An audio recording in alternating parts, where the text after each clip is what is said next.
How did the universe begin? What is its source?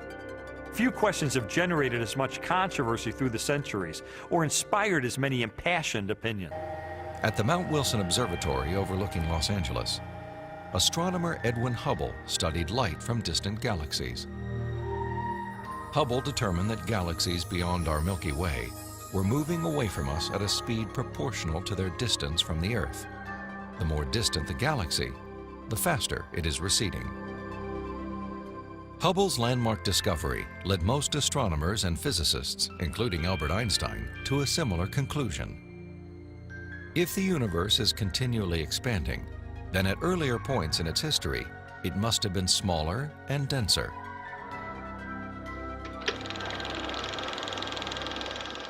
I think a good way to visualize this is to imagine that the history of the universe has somehow been photographed and made into a movie that we could play on a projector.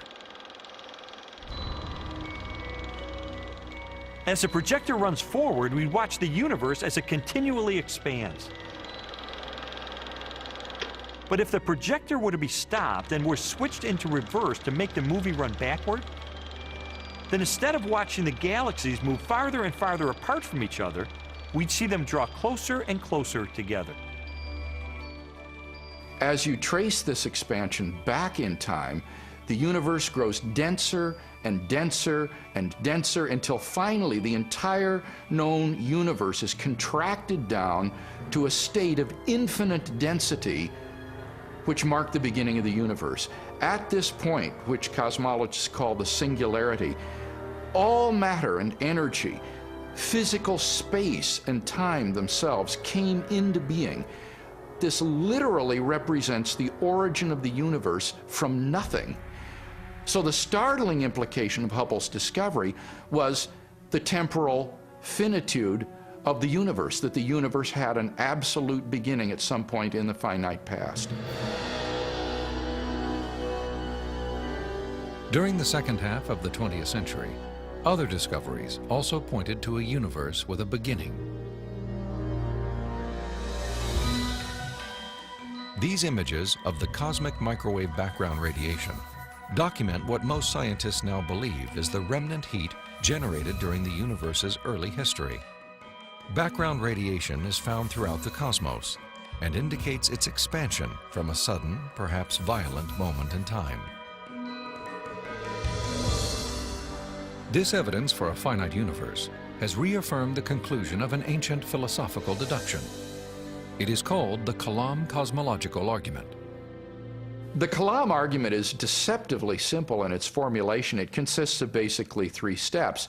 Premise one is that whatever begins to exist has a cause. Something cannot come into being uncaused out of absolutely nothing. Premise two is that the universe began to exist. And the remarkable development that has occurred is that for the first time, we now have solid scientific evidence for the truth of that second premise, that the universe began to exist. And from those two premises, it follows logically, therefore, the universe has a cause of its existence. Whatever begins to exist has a cause. The universe began to exist, therefore the universe has a cause of its existence. And that points to a reality beyond the universe, a transcendent reality beyond space and time, and therefore non-physical and immaterial, which created the universe out of nothing and brought it into being. The implications of a finite universe, coupled with other discoveries of modern cosmology, have led many scientists to unmistakably theological conclusions.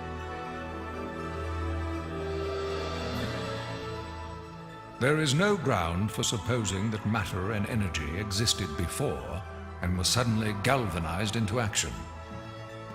It is simpler to postulate creation ex nihilo, divine will constituting nature from nothingness. The chain of events leading to man commenced suddenly and sharply, at a definite moment in time, in a flash of energy and light. We can't understand the universe in any clear way without the supernatural. Supernatural creation of the universe in a flash of energy and light.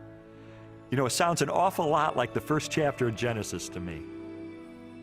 Today, the vast majority of even the most skeptical astronomers and cosmologists believe that the universe had a beginning. This belief isn't based on some theological doctrine. It's based on scientific evidence. And I think if we follow the evidence wherever it points clearly and powerfully and persuasively in the direction of a creator.